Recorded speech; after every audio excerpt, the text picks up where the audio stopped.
last, finally, my gosh, this is what I'm looking for. Actually, to be honest, no? Maging honest tayo dito, this was just sent to me as a sample. Yung parang i-video mo, okay lang. Kung hindi mo i-video, di wag, parang ganon. But I was surprised. Ito kasi hinahanap ko sa scrub. Pag sinabing mag-exfoliate ng skin, hindi pwedeng matabang yan. Dapat yung ramdam mo yung gaspang sa skin mo. That's the reason why it's called exfoliation.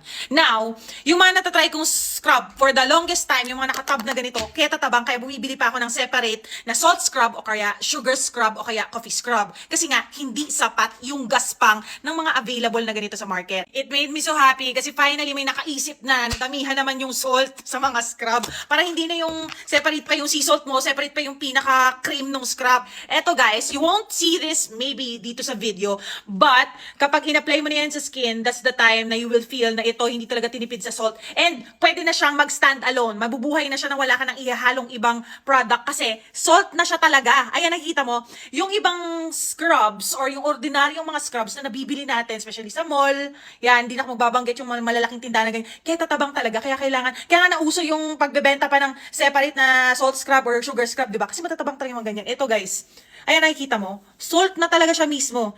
Excited ako maligo dahil dito. Ugali ko na magbasa ng packaging and then I read here na meron siyang nicotinamide. Okay, it's a form of vitamin B3 na kapag nilagay mo sa skin mo, nagpo-promote yan ng brightening and nakakapag-lock in siya ng moisture sa balat. The scent is lavender and it also has retinol. This is actually good. I-recommend ko to. Hindi ako mapapaya sa inyo dito.